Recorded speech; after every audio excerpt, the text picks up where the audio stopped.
Railway station पूल अमरावती।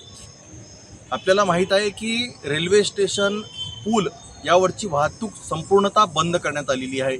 वाहतूक तर बंद केली, पादचारी सुद्धा बंद केली। या रेल्वे पुलावर 6 फूट उंचीची आणि 66 फूट लांबीची भिंत उभी करण्यात आली आहे, जेणेकरून कोणत्याही प्रकारची वाहतूक व्यवस्था, पादचारी सुद्धा या ठिकाणावरून जाणार नाही।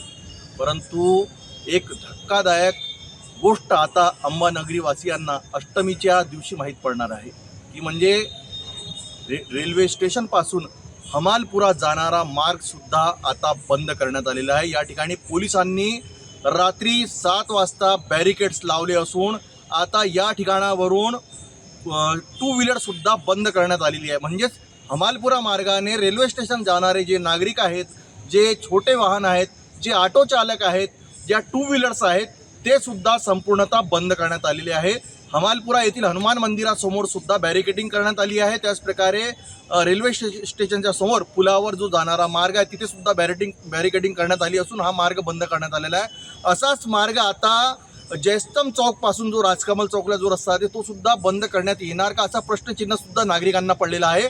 म्हणजेच आता पूल बंद, हा मार्ग बंद केल्यामुळे संपूर्ण वाहतूक व्यवस्थेचा भार हा अमरावतीच्या इरविन चौकावर, राजकमल चौकावर, मालवीय चौकावर येणार, ही गोष्ट मात्र जरुरी आहे आणि या संदर्भामध्ये आता प्रशासनाने लक्ष देणे गरजेचे आहे।